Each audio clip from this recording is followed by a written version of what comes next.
Բարև ձեզ արգելի հայրենակիցներ, ես ձեզ ողջունում եմ իմ Facebook-յան էջում, Facebook-յան էջի ուղիղ եթերում, ամենայն հավանականությամբ այս քննարկում, այս ուղիղ եթերը կլինի նաև YouTube-յան ալիքում, ավելի ուշ, դուք գիտեք, որ նախընտրական շրջանում գրեթե ամեն օր լինում է ուղիղ եթերում, ձեզ հետ մենք քննարկում ենք տարբեր թեմաներ, նախընտրական այդ շրջանին վերաբերվող գլխավոր հարցերն էին քննարկում, հայտարարությունները եւ հիմա էլ ես փորձեմ այդ ավանդույթը պահել, հատկապես հաշվի առնելով այն հանգամանքը, որ սովորաբար բոլոր ընտրություններից առաջ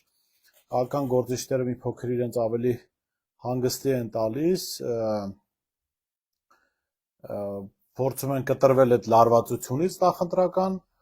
որ եղել է քարոզարշավի ընթացքում Ամի պայդյոմ դրուգին պուտյոմ, հա, այդ վիճակը, մենք գնանք ուրիշ ուղղությամբ, ավելի ակտիվ քննարկումներ կունենանք, ինչու, որովհետև հասարակությունը ընտրության արդյունքներից, առաջին հայացքից հայտնվել է որոշակի ապատիկ վիճակի մեջ, թեպետ որևէ պատճառ չկա հասարակության համար մտահոգ լինելու կամ ավելի շուտ կոտրվելու։ Եվ այսօրվա եթերը հենց դրա մասին է, ես կարծում նաև այս առիթը, այս հնարավորությունները այս օրերի պիտի օգտագործեն նաև ընդդիմադիր քաղաքական գործիչները, ակտիվ զրուցեն մեր հայրենակիցների հետ, իրենց էջերում, տարբեր լրատվամիջոցներում, ես գոնե որպես լրագրող անդադ այդ խնդրին հանդիպում եմ քաղաքական գործիչներ հրավիրելու, որովհետև ասի ընտրություններից հետո մարդիկ կամ հոգնածություն են, կամ իրանք էլ հաճախ չեն հասկանում ինչ է տեղի ունեցել, հա, վերջին ամենամեծ հարցազրույցը հետընտրական եղել է Ռոբերտ Քոչարյանի կողմից, այլ քաղաքական գործիչներ կարծեք թե այդքան ակտիվ չեն, բայց եկեք ինչի է կարևոր քաղաքացիների հետ այս զրույցներն ունենալ, որովհետև ես տեսնում եմ մեր հայրենակիցներին, հաճախ շփվում եմ, մարդիկ մի փոքր կոտրված են, կամ ասում են, տեսակ, ես ինչ եղավ, գիտեք, քաղաքական գործիչների լրագրողների համար հեշտ է այս իրավիճակը տանել, վերլուծել, հասկանալ, որ սա նոր հնարավորություն է, քաղաքացիների համար, ովքեր իրենց առօրյա խնդիրներով են ապրում, այդ քաղաքացիների համար դժվար է եւ այս իրավիճակը կարող է իրենց կոտրել ու հուսահատեցնել, դրա համար ես առաջարկում քաղաքական գործիչներին ակտիվ լինել, չթողնել մեր հայրենակիցներին միայնակ այս իրավիճակում, փորձել ստեղծված իրավիճակը հնարավորինս պարզ ներկայացնել մեր հայրենակիցներին, քննարկումներ ունենալ։ Դուք էլ, ովքեր հետևում եք այս լայվին, կարող եք ձեր կարծիքները գրել մեկնաբանությունների բաժնում, այսինքն ինտերակտիվ այսպես քննարկում կունենանք։ Հիմա գանք մեր քննարկվելիք թեմային, ինչը ես վերնագրել եմ, որ ժողովուրդը կամ հանրությունը կոտրել է Նիկոլ Փաշինյանի քաղաքական ողնաշարը։ Սա շատ կարևոր արձանագրում է, որ մենք պետք է անենք։ Գիտեք, քաղաքական ընդհանուր իրավիճակը եւ Փաշինյանի ծանր իրավիճակը քննարկելու համար մեզ ամենևին պետք չէ նայել ընդդիմադիր այս կամ այն ուժի հավաքած ձայներին։ Ընդդիմադիր ուժերի հավաքած ձայները որևէ կարևորություն չունեն այս դեպքում, ինչու՞։ Որովհետեւ մեզ համար գլխավոր հարցը պիտի լինի այն, որ Նիկոլ Փաշինյանը մերժվել է հանրության կողմից, հանրության 50% է աջակցել նրան։ 50%-ը։ Սա նշանակում է, որ հանրության 50+%-ը ակտիվորեն մերժում է Նիկոլ Փաշինյանին։ Իդեպ նկատեմ, որ այն 49 ու քանի տոկոսը, որ ընտրել են ըստ իրենց տվյալների, ընտրել են Նիկոլ Փաշինյանը, ես այդ թվի վրա վստահ չեմ, բայց եկեք վերցնենք, որ ընտրել են։ Դա ամենևին չի նշանակում, որ այդ քաղաքացիները լիարժեքորեն աջակցում են Նիկոլ Փաշինյանին։ Տարբեր հանգամանքներ կան։ Օրինակ, վարչական ռեսուրսի կիրառում։ Օրինակ, գրեթե $1 միլիարդ հասնող օրինականացված ընտրակաշառք, դա առողջապահության ապահովագրություններ ընտրություններից առաջ թոշակների բարձրացում, տարբեր ծրագրեր էին իրականացվում, եւ սա ըստ էության ընտրակաշառք էր, որը օրինականացվել էր։ Մարդիկ գնացել էին այդ ընտրություններից առաջ վիրահատվել էին, ինչ որ առողջական խնդիրներ էին լուծել, մեր տարեց հայրենակիցներ եւ այդ դրա ազդեցության տակ ընտրել էին քաղաքացիական պայմանագրեր։ Այսինքն այդ 49%-ից պետք է էական հանել թվեր եւ ստանալ մի թիվ քաղաքացիների,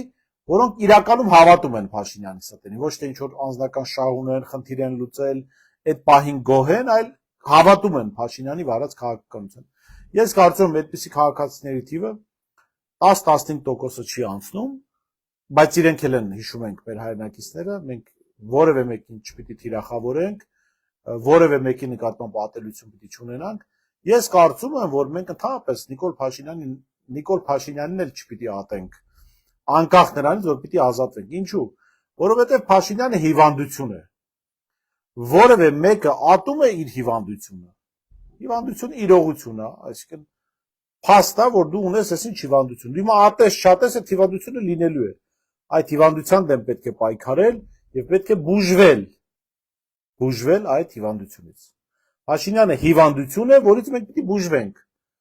Ատելը, չատելը, սիրելը, չգիտեմ, զզվելը որևէ նշանակություն չունի այստեղ։ Մենք այդ հիվանդությունից պետք է բուժվենք եւ մենք բուժվելու ենք այդ բուժման ընթացքն ենք վերցել։ Տեսեք, իշխանությունները ինչ էին հայտարարում, մասնավորապես Նիկոլ Փաշինյանը։ Նախընտրական քարոզարշավի ընթացքում իրենք ասում էին, որ իրենց պետք է սահմանադրական մեծամասնություն, որն անում է 65%-ից ավել, այսինքն խոսքը 71 падգամավորի մասին է։ Մեկ-երկու падգամավոր գուցե շփոթեն, բայց այդ դեպքում էական բան չի փոխվի։ Ամեն դեպքում, այսինքն սահմանադրական մեծամասնությունն էր իրենց խնդիրը։ Իրենք չունեն սահմանադրական մեծամասնություն, ավելին ասեմ, իրենք չունեն նաև հասարակության 50+-ի աջակցությունը։ Հենց այստեղ է հասարակությունը կոտրել Նիկոլ Փաշինյանի քաղաքական ողնաշարը։ Հենց այստեղ։ Տեսեք, ի տարբերություն, ասենք,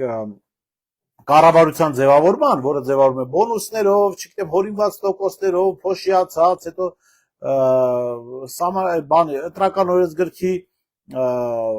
ներողություն արտահայտության համար ալի ֆրանգի մեկնաբանությամբ, հա, աշխարհի համար դա որևէ նշանակություն չունի։ Եվ մեզ համար էլ դա պիտի նշանակություն չունենա, ինչու՞։ Ու ասենք մի քանի ամիս էլ Փաշինյանը աշխատավարձ կստանա, իր թիմը աշխատավարձ կստանա, բայց դա ում է պետք։ Ում է պետք, երբ հասարակության մեծ մասը այս մարդկանց մերժում է։ Փաստաթղթով գնացել մերժել անդրատեղամասերում։ Հիմա աշխարհը նայում է սրան։ Աշխարհը նայում է եւ հասկանում է, որ Փաշինյանով Հայաստանում ծրագրեր իրականացնել հնարավոր չի։ Որ Փաշինյանով իրականացվող ծրագրերը հասարակության 50+%-ի կողմից մերժված են։ Սա է տենում աշխարհը, հարգելի ժողովուրդ, սրա վրա պետքա ֆիքսվել։ Էլի եմ ասում, մի կողմ ենք դնում, որ քաղաքական ուժ իշխանը հավաքել ընդդիմադիր։ Դա արդեն նշանակություն չունի։ Նշանակություն ունի այն, որ Նիկոլ Փաշինյանը ստացել է 49, ասենք, թողնի 9, հա, եւ ընդդիմությունը կամ ոչ Փաշինյանը ստացել է 50 ու ասենք 0.1 49.9 փոքր է 50.01-ից։ Սա ամենակարևոր արձանագրում է, այստեղ ուրիշ արձանագրման բան չկա։ Ուրիշ բան էական չի այս թվաբանության մեջ։ Եվ սրանով էր պայմանավորված, որ Նիկոլ Փաշինյանն ու քաղաքացիական պայմանագիրը որոշել էին հետընտրական հանրահավաք անցկացնել, հանրահավաքը չեղարկվել։ Տոնելու բան չունեն այս մարդիկ։ Քաղաքացիական պայմանագիրը կարող է տոնելու բան ունեն, այնտեղ այդքան էլ շատ խելքով չեն փայլում։ Եվ կարող են, ասենք, Հայկ Կոնջորյանը, Ալեն Սիմոնյանը այդ վիճի ով է ազգային ժողովի նախագահ լինելու, չգիտեմ, մեկը վիճի ով է փոխնախագահ լինելու, ով է հանձնաժողովի նախագահ լինելու, բայց Նիկոլ Փաշինյանը,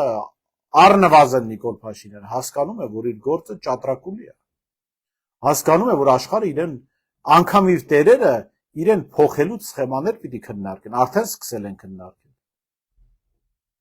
Հասկանում է, որ այս 49 9%-ը որ ստացել է, որը 50% չի եւ 50-ից ավել էլ չի։ Այդ տոկոսը պահելու համար շատ ահռելի ֆինանսական միջոցներ են պետք։ Այսինքն պետք է առողջապահության ապահովությունը պահել, մի քանի 100 միլիոն դոլարի մասին է խոսքը։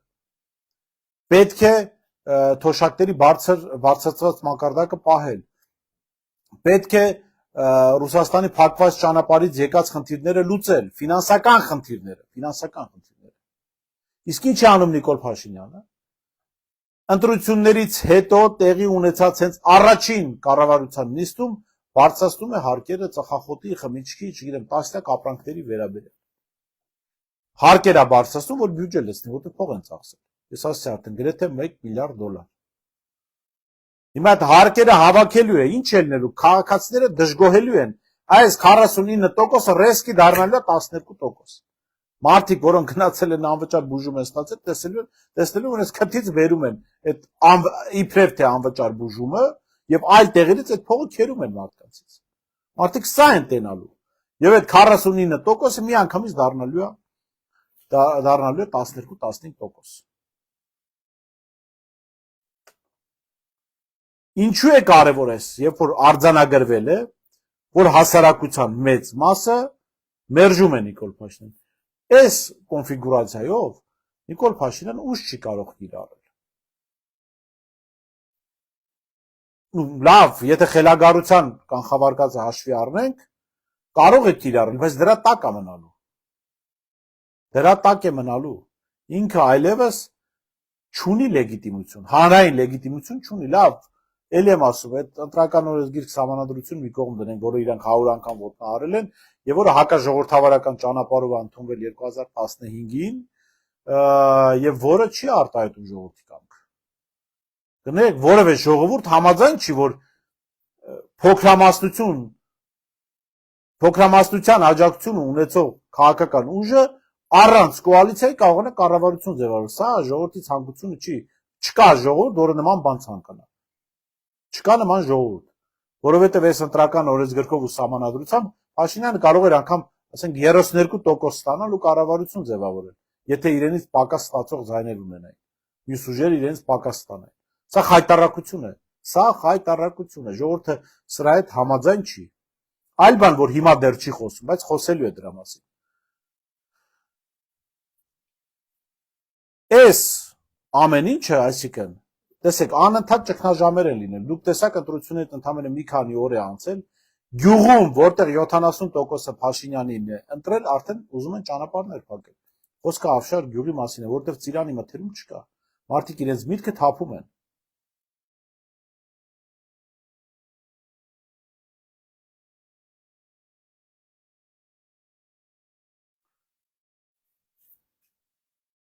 Ես հիմա մի հատ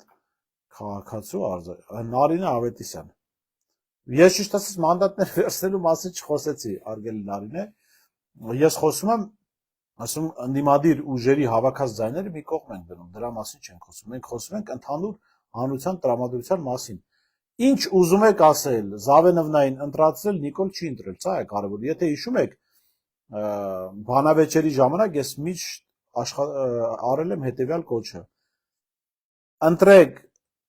Նիկոլից բացի ցանկացածին, անգամ բանավեճերից մեկի ժամանակ ասեցի կարող եք Արման Բաբաջանյանին ընտրել, ում ես, չգիտեմ, ամենավատ վերաբերմունք ունեմ։ Գուցե Նիկոլից վատ եմ վերաբերվում։ Ինչու՞, որովհետև Նիկոլ Փաշինյանից բացի որևէ մեկը պաշտոնապես Ադրբեջանի դեմ, Թուրքիայի դեմ, չգիտեմ, աշխարհի դեմ պարտավորություններ չի ստանձնել Հայաստանի անունից։ Ոչ այն պատճառով, որ ես ասենք Արման Բաբաջանյանին ինչ-որ ընդունելու տեղ ունի, ոչ, պատճառն այն էր, որ որևէ մեկը չի վերցրել են պարտավորությունները պաշտոնապես, որը վերցրել է Նիկոլ Փաշինյանը, հարգելի Նարինե։ Ես մանդատների մասին չխոսեցի։ Մանդատներ վերցնելու արդարացում չեմ բերում։ Ես ասում եմ ընդդիմադիր ուժերի մի կողմ դրեք։ Ես հասարակության մասին եմ խոսում, որ հասարակությունը, ժողովուրդը, եթե կուզեք, այսպես ընդունեք, անգամ անկախ ընդդիմության կամքից կոտրել է Նիկոլ Փաշինյանի ողնաշարը։ Հասարակության մասին եմ խոսում, հարգելի Նարինե, ոչ ընդդիմադիր ուժերի։ Սա շատ կարևոր արձանագրում է։ Ես վստահ եմ, մեր հարգելի քաղաքացին շատ հայրենասեր հետևում եմ Նարինե Էջին, ես վստահ եմ, որ ինք իրական մտահոգություններ ունի, ով ասաց որ մենք չունենք այդ, ես ասեք չունեմ այդ մտահոգություններ, բայց խոսքը ընդդիմադիր ուժերի մասին չէ, ես հանրության մասին եմ խոսում։ Ընդ որում ես ձեզ ասեմ, այս հանրությունը, որ ես ասում եմ կոտրել է Նիկոլ Փաշինյանի ողնաշարը, դա ամենը չի նշանակում, որ նոր վերադասավորումներ չեն լինի, քաղաքական դաշտը չի վերաձևվի, իրավիճակ չի փոխվի։ Ես խոսում եմ հանրության մասին, հարգելի Նարինե եւ հարգելի ընկերներ։ Շատ լավ էր որ քո կարծիքը գրեցիր, ձեր կարծիքը գրեցիք, ես հնարավորություն ունեցա արձագանքելու։ Այստեղ էլի մենք պետք է բոլոր ընդդիմադիր ուժերին դնենք մի կողմ, ընդդիմադիր ուժերի տոկոսների մասին չի խոսքը, սիրելի քաղաքացիներ, խոսքը նրա մասին է, որ քաղաքացիների 50+% Նիկոլին չի քվեարկել, դեմ է քվեարկել իրեն։ Ես ձեզ վստահեցնում եմ, այն հասարակության այն հատված, ասենք Արամ Զավենովն է ընտրող, եկեք միասին նայենք, հա, ընտրող զանգվածը ինչքանա փոքրացել, այսինքն այն մարդիկ, որոնք 21-ին Արամ Սարգսյան են ընտրել, 26-ին չեն ընտրել, Նիկոլ են ընտրել, ես ձեզ վստահեցնում եմ այդպես է եղել, բայց ով որ այդքանից հետո էլ Փաշինյանն այս քարոզարշավից հետո էլ ընտրել է Արամ Սարգսյան, ինքը հաստատ Նիկոլ չէր ընտրելու 2021 թվականի ընտրություններ։ Փորձենք ինչ-որ տվյալներ տեսնել։ Կարծում ընդհանուր տվյալներ կլինեն։ Ուրա։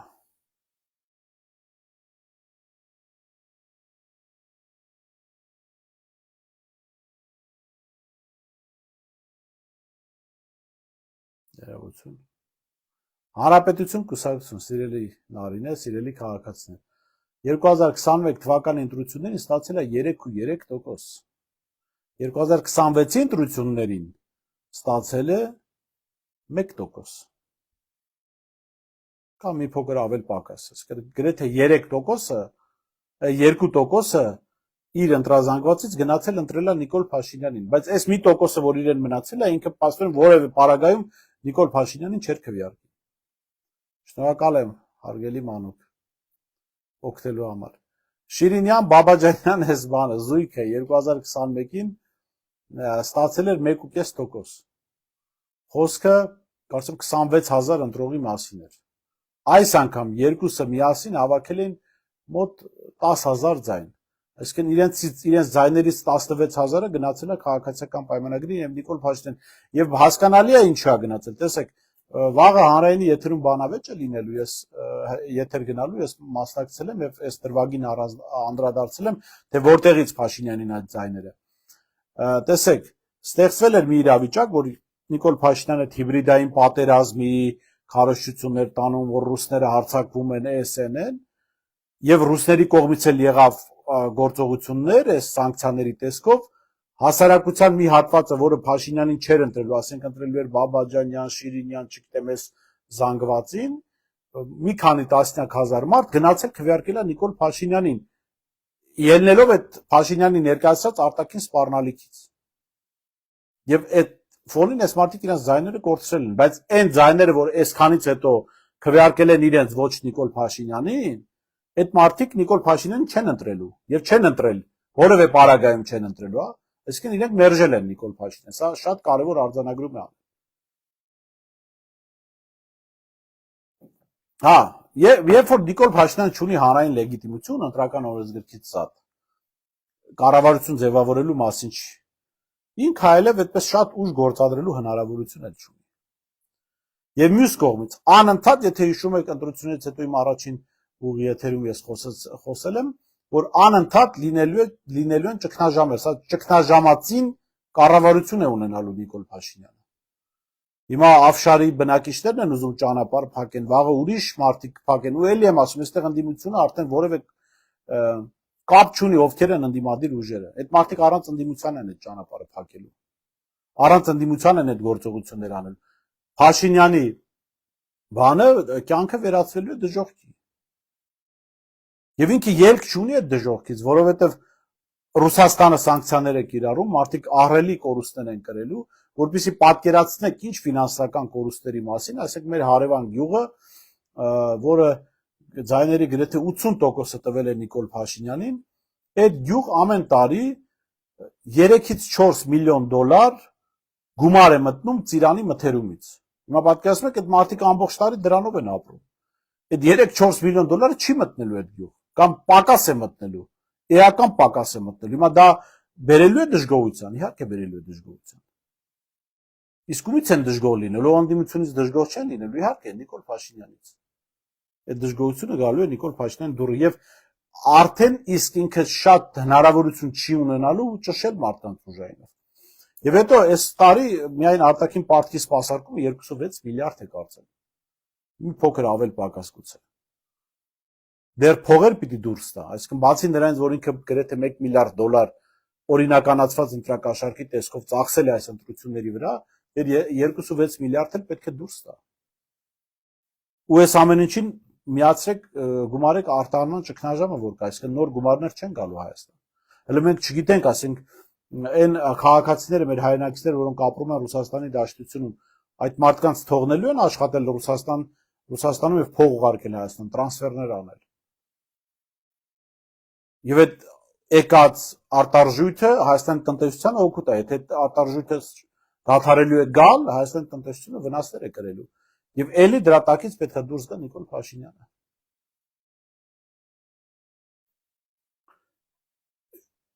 Էլի վերադառնանք այս տոկոսին, տեսեք, Նիկոլ Փաշինյանն ինչ օրակարգով է գնացել ընտրությունների։ Լավագույն միակ բանը, որ ինքը կարող է անել, այս պայն, որ հնարավորություն ունի, դա այս կամ այն մարդուն ձերբակալելն է։ Կալանավորել, ձերբակալել, չգիտեմ, կրիմինալ շոու բեմադրելը։ Դա արդեն ներսի հարց է, այդտեղ կարող է անել։ Մնացած օրակարգերը, որ ինքը բերել է ընտրական գործընթացը, Ադրբեջանի հետ խաղաղության պայմանագրի ստորագրում, թրիփ, եկեղեցու դեմ հարձակում կամ հարձակման շարունակություն, այս այսպես կոչված խաղաղության օրակարգը, այս ամեն ինչին ժողովուրդը տվել է 50-ից պակաս ձայն, 50%-ից պակաս ձայն։ Դուք եթե կարծում եք դա դրսում չեք տեսնում, սխալվում եք, դրսում շատ լավ դա տեսնում են։ Շատ լավ դա տեսնում են ու հասկանում են, որ այս մարդը այս մարդը բան չի անում, այլևս հասարակության մեծամասնության վստահությունը չունի, մնացածը արդեն էական չի, մնացածը արդեն էական չի։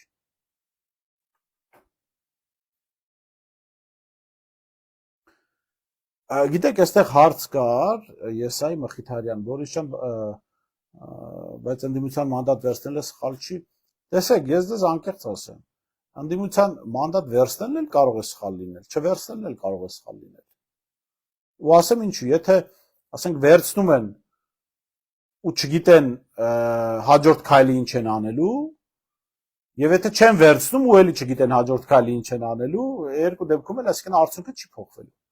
Բայց էլ եմ ասում, իմ լայվը ընդդիմության մասին չէր, սիրելի հայրենակիցներ, խոսակցությունը այն մասին էր, որ Հայաստանի հասարակությունը Փաշինյան քաղաքական ողնաշարը կոտրել է։ Խոսքը նրա մասին չէր, որ ընդդիմությունը հաղթել է։ Եթե այս արդյունքները մնան, կստացվի այսպես բանաձևով, որ այո, ընդդիմությունը չի կարողացել հաղթել, բայց Փաշինյանը պարտվել է ժողովրդին։ Հայաստանի քաղաքացուն պարտվել է։ Ու պարտվել է կառավարություն չձևավորման մասին չի։ Դեռ կտեսնենք։ Դուք մի հատ հետադարձ հայացքով գնացեք, խնդրում եմ 2017 թվական։ Կարծեմ բանը հանրապետական ընտրվեց 58%-ով։ Գնացեք 2017 թվական։ Հիշեք այդ օրվա իշխանության տարբեր ներկայացուցիչների երջանիկ դեմքերը։ Հիշում եք։ Վստահ եմ շատերը հիշում եք։ Հիշում եք, ընտրությունները կարծեմ տեղի ունեցան ապրիլի 1-ին, մի խոսքով քարորյա պատերազմի տարելիցին տեղի ունեցան, 1 տարի անց, տարին էր լրացել եւ այդ մարդիկ շատ իշխանավորներ, չեմ ասում բարձր իշխանավորներ, բայց մարզային, ասենք, ինչ-որ համայնքային իշխանության ներկայացուցիչներ, հիշում եք տարելիցի օրը, ապրիլյան պատերազմի տարելիցի օրը հրավառություն էին բանանում, բաց թողնում։ Երջանիկ էին այդ մարդիկ։ Իսկ հիշում եք, որ 2017-ին իշխանության ներկայացուցիչ կար, որ ասում էր, որ առաջիկա 40 քանի տարին, թե 50 տարին իշխանությունը անցնելու է մեր կուսակցության փողոցով։ Ինչ եղավ մի տարի հետո, հիշում եք։ Այո, մի տարի հետո տեղի ունեցածի մեջ իրենք մասնակցություն ունեին, բայց ըստ էության եթե այդ մասնակցությունը չունենային, լրիվ ուրիշ ձևով էր գնալու այդ իշխանափոխությունը, շատ ավելի դժվար էր իրենց համար լինելու։ Իրենք փորձեցին հեշտացնել իրենց կյանքը, բայց դա որևէ նշանակություն չունի, հանրությունը արդեն լցված է։ Այսինքն, սա Պյուրոսյան հաղթանակ է։ Եվ այն ժամանակվա իշխանության համար, եւ այս ժամանակվա իշխանության համար։ Եվ ամենևին, սիրելի հայրենակիցներ, չի նշանակում, որ երբ որ ես ասում եմ, որ այս իշխանության ողնաշարը կոտրված է, երբ որ ասում եմ, որ Պյուրոսյան հաղթանակը այս մարդկանց համար ինչպես նախկինների համար, դա չի նշանակում, որ ընդդիմության համար լավ ժամանակներ են սպասվում։ Դա նշանակում է, որ ժողովուրդը ուղղակի ունի հնարավորություն։ Այդ հնարավորությունը ումով կօգտագործի, ինչ ճանապարհով կգնա, որոշել է քաղաքացին, որոշել է ժողովուրդը, հայ ժողովուրդն է որոշել։ Կգնա այս ընդդիմությամբ շատ բարի, չի գնա շատ բարի, այսինքն մարդիկ ունեն հնարավորություն առաջին անգամ է այս վերջին 8 տարում, որ հնարավոր է եղել Փաշինյանին իջեցնել 50-ից ցածր, սա է կարևորը։ Այն էլ խայտարակ է վարչական ռեսուրսի կրիմինալի ամեն ինչի օգտագործման։ Սա է կարևոր։ Ես հենց առաջին օրից սա արձանագրել եմ, եւ երբ քաղաքացիները ինձ հանդիպում են այսպես տխուր տրամադրությամբ բան անելով, որ այսինչ եղավ, ու ենթադրաբար նաև փորձելով իմ ենթադրյալ տրամադրության մեջ մտնել, դե քաղաքական ուժի ներկայացուցիչ եմ, գուցե ինքս էլ բանում, չէ, ես հա քաղաքական ուժ կարող ես ներկայացնել, բայց ես ընդհանուր պատկերով եմ նայում, որ Հայաստանի Հանրությունը ուղղակի չափալախներ ա տվել այս իշխանությանը։ Եվ կա հնարավորություն, այդ հնարավորությունը ով կսպասարկի, ինչպես կլինի, դա լրիվ ուրիշ հարց է։ Լրիվ ուրիշ հարց է։ Եվ մանդատ վերցնել չվերցնելու հետ կապ չունի այդ հնարավորությունը։ Որևէ կապ չունի։ Եվ պարտադիր չի, որ ասենք եղած ուժերի հետ կապ ունենա։ Մենք կարող անակնկալ ինչ-որ ուժ առաջանա, սա էլ կա, ասենք հնարավորությունը կա դրա էլի։ Եղություն, այսինքն, այստեղ խոսքը միայն իշխանության մասին ենք մենք խոսում։ Եվ իմ մոտիվացիան այն է, որ մեր հայրենակիցները, ովքեր հուսալքվում են, ուղղակի ասեմ սիրելի հայրենակիցներ, մի հուսալքվեք։ Այդ հուսալքությունը Նիկոլ Փաշինյան, այդ մոռացա ասել, որ այսօրվա իշխանության միակ շանսը հասարակության հուսալքությունն է։ Ոմանք ասեն, տերն էլ թաղած, մի խոսքով, կամ գնան այստեղից, կամ ասեն այլևս չենք դիմադրելու Փաշինյանին։ Ոչ, հուսալքությունը իշխանության միակ շանսն է։ Այնպես որ ես այդ իշխանության միակ շանսը ոչնչացնելու գործով ենք մենք զբաղված։ Առաջարկում դուք էլ դրանով զբաղվեք։ Հուսալքության տեղ չկա, այսինքն ինչից է հուսալքվում։ Պայքարի շարունակականությունից հուսալքվելու տեղ չկա, չգիտեմ,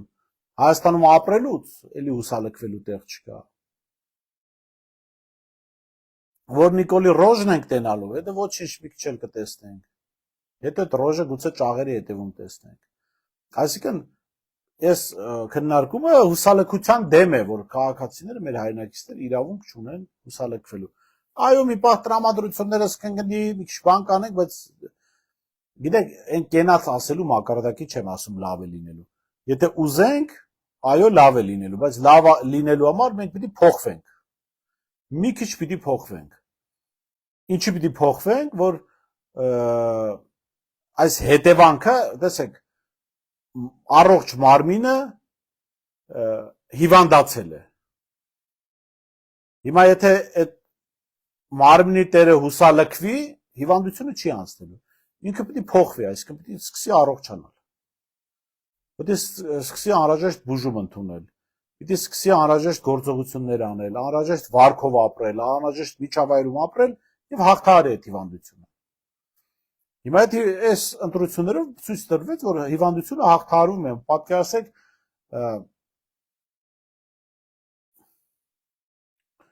Էսա կարձագանք եմ Նարինե ջան, պատկերացրեք ասենք դուք գնացել եք որևէ հիվանդանոց, ասում են ձեր ապրելու հավանականությունը 50-50 է։ Հետո ինչ որ ժամանակ է անցնում, ասում են ձեր ապրելու հավանականությունը 51-49 է, իօգուտ ապրելու հավանականություն, իօգուտ ապրելու։ Պարզ չի, որ դա արդեն առաջընթաց է։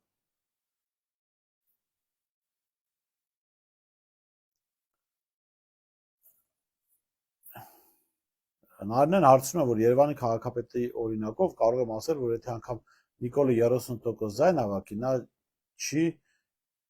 իշխանությունը չի տա։ Գիտեք, Երևանի քաղաքապետարանի օրինակով չէ։ Մեր ընտրական օրենսգիրքն այնպիսին է, որ եթե Նիկոլ Փաշինյանը հավաքի 30%,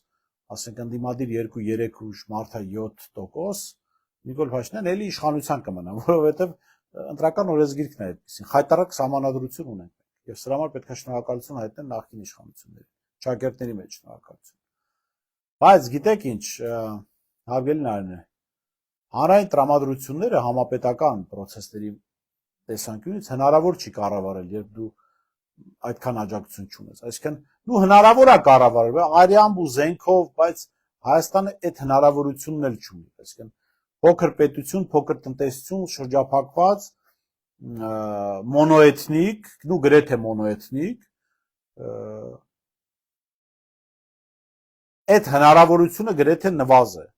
Բայց խոսքը, գիտեք, խոսքը ընտրությունների մասին չի անգամ, երբ որ ասում եք 30%-ով։ Խոսքը նրա մասին է, որ հանրությունը երրում է, հանրությունը հասկացել է, որ մեծ մասով մերժում է Նիկոլ Փաշինյանին,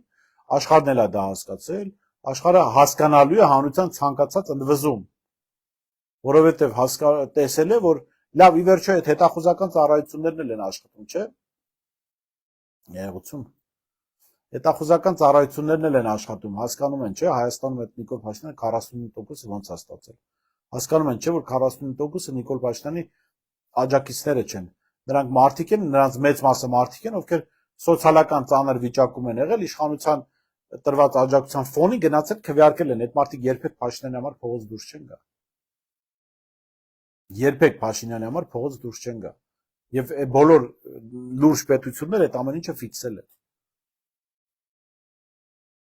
Եվ աշխարհը հասկանալու է, որ ցանկացած ընդվզում լեգիտիմություն ունի, որտեղ այս մարդը չունի մեծամասնության աջակցությունը։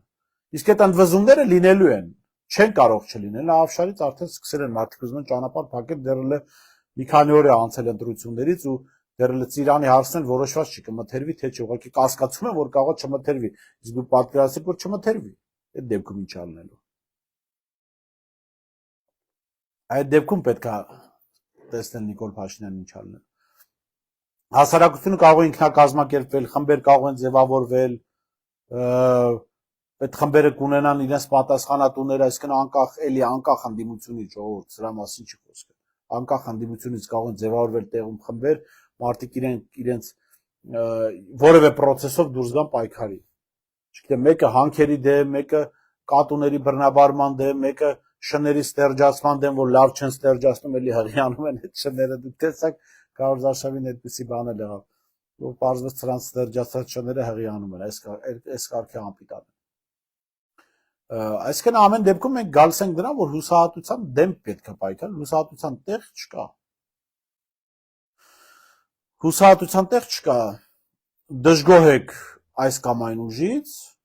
խնդրեմ, պետք է սկսել process առանց այդ ուժերի։ Դժգոհ եք այս մարդուց, սկսեք process առանց այդ մարդու, այսինքն հասարակությունը այդ հնարավորությունը ունի։ Ես ոչ թե ասում եմ կոպիտ ասած գցում եմ հասարակության վրա, այլ ասում հասարակությունը հնարավորություն ունի եւ անելու է, մարդիկ անելու են, անկախ նրանից ինչպիսի վերադասավորումներ տեղի ունենան։ Հիմա Փաշինյանի համար լավագույն սցենարներից մեկը նաեւ, քանի դեռ հասարակությունը չի կարող դեռ ապաթիայից դուրս չի եկել, այսինքն այս հուսալքության պահը կա, տեսեք ինքը ինչ է արել։ Ինքը կարող է այս գործընթացով ջարդել հիմնական ընդդիմադիր ուժերին կամ ընդդիմադիր ուժերի նկատմամբ անվստահություն սերմանել, այլ մարդիկ կարող են իրենց վերաբերմունք ունենալ, կալանավորել լիքը մարդկանց, լիքը մարդկանց կալանավորել եւ եթե աշխարհը իրան այդպիսի պատոհանիկ տա, այդպիսի հնարավորություն տա, գնալ նոր ընտրությունների, ասենք, չգիտեմ, հայտարարել, որ այսքան դրակաշարք է բաժանվել, այդքան ձայնագրություններ են, չէ, հրապարակվում, որոնց նկատմամբ վստահություն իհարկե չկա, բայց դա հրապարակում են մարդիկ։ Ձայնագրությունը, ասենք, այս ընտրությունները ձևավորվել են, ասենք, ընդդիմության կողմից ընտրակաշարք բաժանվելու հետևանքով, այս մարդիկ ձերբակալված են, կալանավորված են, այս ուժերին արգելվում է մասնակցել ընտրությունների, անցկացնում են նոր ժողովրդավարական ընտրություններ։ Իդեպ դրա ցրցամը ժողովրդի ասած երեք հանրայինի եթերում տալիս էր Փաշինյանի էսկորտ կուսակցության ներկայացուցիչ Ռուբենը Մերաբյան, իսկ Ռուբենը Մերաբյան չի խոսում բաներ, որոնք իշխանությանը պետք չեն, դա ասեմ իմանաք։ Հանրայինի եթերում ասում է, որ իր զգացողությունը Նիկոլն է։ Այս խորհրդարանը երկար կյանք չի ունենա, որովհետև կա այսպիսի ընդդիմություն, այդ ընդդիմությունը կաշառքով է իր ձայները ստացել։ Երեք եթե լսեք Նիկոլ Փաշինյանն էլ ասաց, որ իր ձայները 100% օրգանիկ են, տեսեք, il չի ասում ինքը մեծամասնություն ունի, ասում է միայն 100% օրգանիկ են, այսինքն իրեն ընտրել են մարդիկ, ովքեր ուզում են իրեն ընտրել։ Այ ընդդիմությունը 100% կաշառքով է ձայն ստացել։ Տեսեք, Փաշինյանն անգամ չի ասում, որ ինքը մեծամասնություն ունի, որովհետև չունի մեծամասնություն։ Անգամ իր ներկայացրած թվերով ասում է իմ ձայները 100% օրգանիկ են։ Այ ընդդիմությանը օրգանիկ չեն։ Եվ այս իրենց կվադրոբերների խոսակցությունը, երբ որ դնում ես իրար կողք, տեսնում ես, որ իրենք փնտրում են հնարավորություն մի շարք մարդկանց կալանավորելուց, որոշ ուժերի մասնակցություն վրա արգելք դնելուց հետո գնալ նոր ընտրությունների, այդ ընտրություններին էլի կմասնակցեն շատ ուժեր, որոնք մեծ մասամբ կլինեն ՔՊ-ի բանը, սպասարկումները, եւ Փաշինյանը կարող է փորձել այդ ճանապարհով ստանալ սահմանադրական մեծամասնություն, որ Ալիևի պահանջներն ու բաները տնային աշխատանքը կատարի։ Բայց դա էլ կասկածելի է, այսինքն ես վստահ չեմ, որ իրենք հիմա այս բային պատրաստ են այդ ճանապարհով գնալ, բայց իրենք առնվազն քննարկում են։ Մտմտում են այդ ուղղությամբ։ Հնարավորություն կունենան աշխարհակաղակական ինչ վիճակ կլինի, ռեգիոնալ ինչ վիճակ կլինի, Իրան, Իսրայել, Ամերիկա հարաբերություններն ինչպես կլինեն, ուկրաինական պատերազմը ինչ տեսք կունենա, մի խոսքով աշխարհը ինչ գործընթացների մեջ կլինի, դրանից ելնելով եւ հասարակական տրամադրությունները իհարկե ինչպիսին կլինեն, եթե հասարակական տրամադրությունները հիմնականում անկման վրա լինեն, անդիմադիր մարդիկ հուսալքված լինեն որևէ գործընթացի մասնակցելուց եւ աշխարհակաղակական բարենպաստ պայմաններ լինեն, ինքը կարող է գնալ այդ ընտրություններին, որպեսզի համանadrական մեծամասնություն ստանա եւ այդ առումով լեգիտիմություն ունենա։ Սա տարբերակ է։ Սա տարբերակ է եւ սրա մասին կարծում ընդդիմությունը եւս պետք է մտածի։ Ընդդիմությունը եւս պետք է մտածի։ Եվ ընդդիմություն ասելով նկատի չունեմ միայն այն ուժերին, որոնք խորհրդան անցել կամ չեն անցել կամ մասնակցել են ընտրություններին։ Ընդդիմադիր հասարակությունը, որը մեծամասնությունն է արդեն։ Սա էլ էսպես, հարգելի հայրենակիցներ, ես հուսամ, հիմա տեսնեմ ինչ որ հարց կար, որ բաց թողեցի։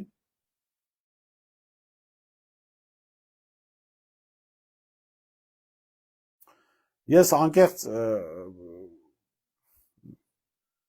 այս մանդատների թեմայի մեջ չեմ ուզում մտնել, հարգելի հայրենակիցներ։ Ես չեմ կարող ասել, օրինակ Տիկին Երիցյանը գրում է մի կես տարի չեմ կարող ասել, կարող կես տարի էլ չմնա, կարող կես տարուց ավել մնա, ես ժամանակ չեմ կարող ասել, պետք է նայել գործընթացներն ինչ ուղղությամբ են գնում։ Բայց որ ինքը լրջագույն խնդիրներ ունի, դա ակնհայտ է, այսինքն դա տեսանելի է։ Ես կարծում եմ դժվար չի դա տեսնել։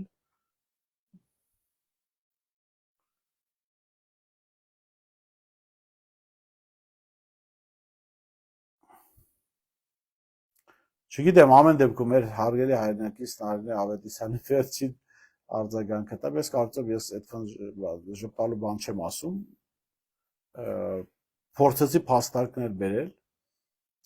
փաստարկներ բերել եւ կարծում բերեցի եւ այո, կարծում եմ վստահ եմ Նիկոլ Փաշինյանը լրջագույն խնդիրների մեջ է։ Էլի Ժողովուրդ ջան, ընդդիմությանը մի կողմ դրեք, ընդդիմության մասին չի խոսքը։ Ընդդիմության հաղթելու մասին չի խոսքը։ Խոսքը նրա մասին է, որ ժողովուրդը Նիկոլի ողնաշարն է կոտրել։ Այսքանը հարգելի հայրենակիցներ, կոտրվելու տեղ չկա, հավատացեք, եթե կոտրվելու տեղ լիներ, եթե հուսալքվելու հնարավորություն լիներ, առաջիններից մեկը ես կփորձեի հուսալքվել, գնալ մի ավելի հանգիստ գործով զբաղվել, 8 տարի անընդհատ այս նյարդային պայքարի մեջ ենք, դա հեչ հանգիստ չի, անդադ խնդիրներ ես ունենում եւ չգիտեմ, տարբեր տեսակի խնդիրներ, հետո նաեւ առողջական խնդիրներ կարող ես ունենալ եւ ունես, բայց չես կարող հուսալքվել, երբ իրականում դրա տեղը չկա, հնարավորություն չկա հուսալքվել։ Հուսալքվել նշանակում է գնալ ուրիշ տեղ ապրել, իսկ ուրիշ տեղ ապրել մենք չենք ուզում։ Համաձայն եք, չէ՞ որ չենք ուզում։ Լավ մնացեք, լավ կիրակի ձեզ, օրհնյալ կիրակի, արդեն 9 րոպեից կհանդիպենք։